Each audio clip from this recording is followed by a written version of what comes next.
Aloha, everyone, and welcome back to the program. Today, we are celebrating songwriting and smoothness because J.J. Cale made the best players better and the most successful artists even more money. So please go ahead, like, share, comment, subscribe, sit back, turn it up, and enjoy J.J. Cale, and They Call Me the Breeze.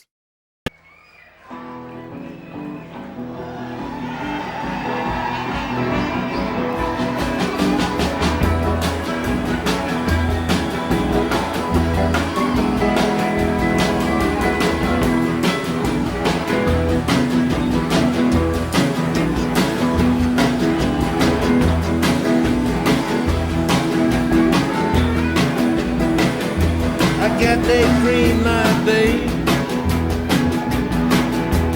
I get to be moving on a year.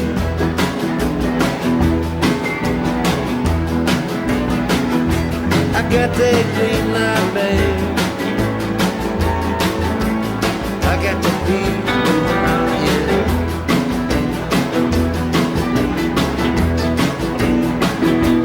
I might go out to California, go down to Georgia, my state.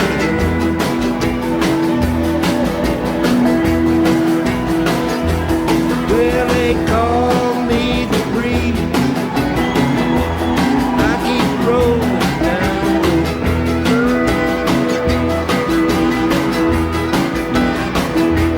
Now they call me the breeze.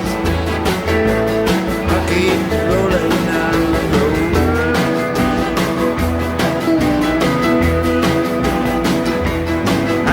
Got me nobody. I ain't carrying nowhere to go.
get to be with another you.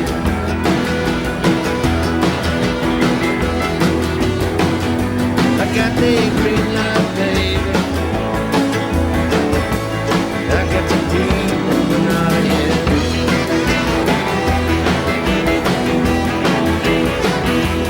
I'm gonna go out to California. I'm not going down to Georgia. I might say it.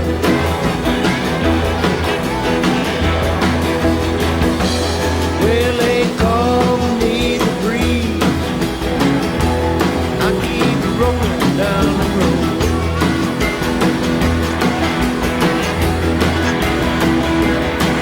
They call me the breeze.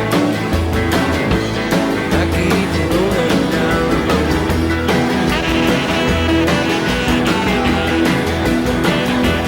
I ain't got nobody. I ain't carrying on the heavy load.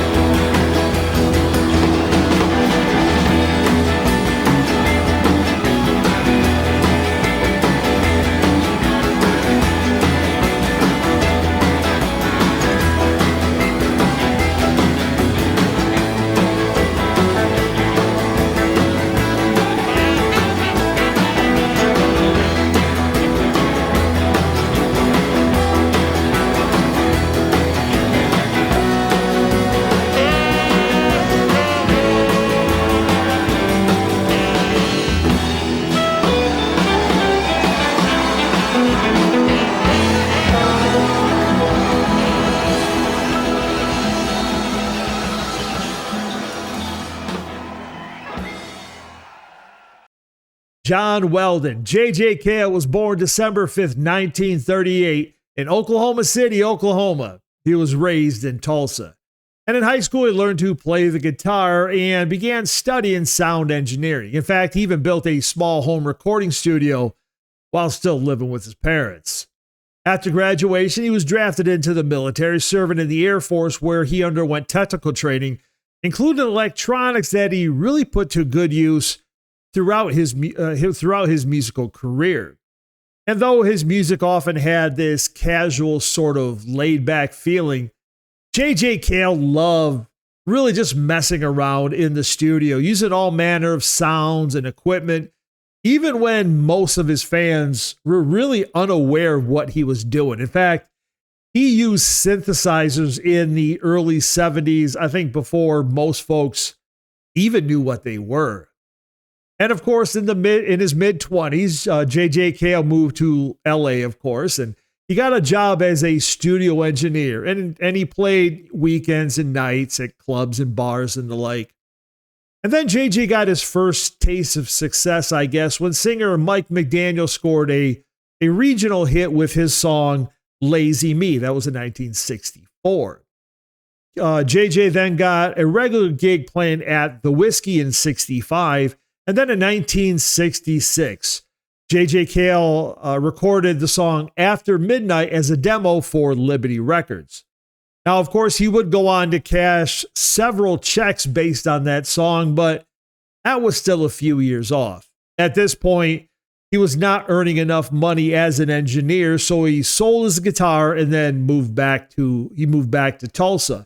In his own recollection, he said being dirt poor, not making enough money to eat, and well, at this point, not being a young man, he was in his 30s at this point. He said it was a nice surprise when Eric Clapton's version of After Midnight became a hit in 1970. I'm sure it was.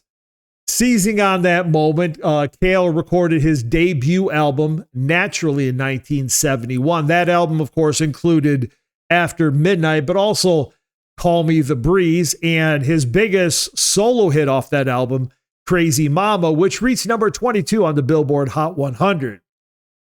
J.J. Cale would never, I guess, have the chart success of those who covered his songs, but that's okay, man. He cashed another series of checks when Lynyrd Skynyrd recorded Call Me the Breeze for their album Second Helping. Yeah, that was a huge one for him, wasn't it? And the hits and the successful covers and others really just kept coming on his third album, Okie. had really some of his most re-recorded songs. I've got the Same Old Blues, which is often just shortened to Same Old Blues. Hell, that was recorded by seemingly everyone.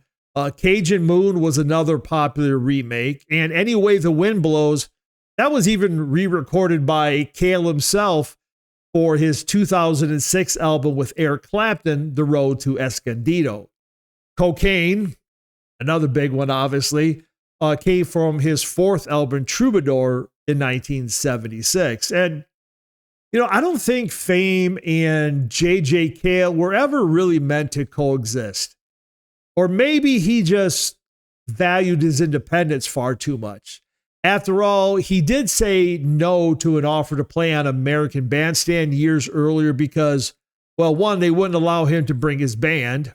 And two, he would have to lip sync one of his songs. And those were two things that J.J. Cale was just not going to do. And in 1980, Cale moved back to California and into a trailer that actually had no telephone. Years later, he talked about how Fame affected a lot of the people that he knew, saying that it caused them to really just be very careful with their own lives because he said just people just wouldn't leave them alone. And for himself, he said, I was trying to go for the fortune without the fame. And honestly, I think JJ did a real nice job of that. He was never the biggest star in the world, but he did okay for himself financially. And I think for the most part, he lived the life that he wanted to, kind of quietly. Now, Cale continued to record the 1980s and beyond, and he had a few minor hits, but he mostly just kind of laid low, either avoiding or just not really caring about publicity. Again, just not wanting to be a star. Now, years later, when he was asked how he spent the 1980s, he replied, mowing the lawn and listening to Van Halen and rap. I think that's a pretty damn good answer, if you ask me. Anyway, I do hope that you enjoyed our visit with one of the originators of the Tulsa sound. That, of course, being a loose genre mixing blues, rockabilly, country, jazz, and I'm thinking maybe Texas swing? I don't know. No matter, please like, share, comment, subscribe, and that's it, my friends. We'll see you again real soon. Take care, all right?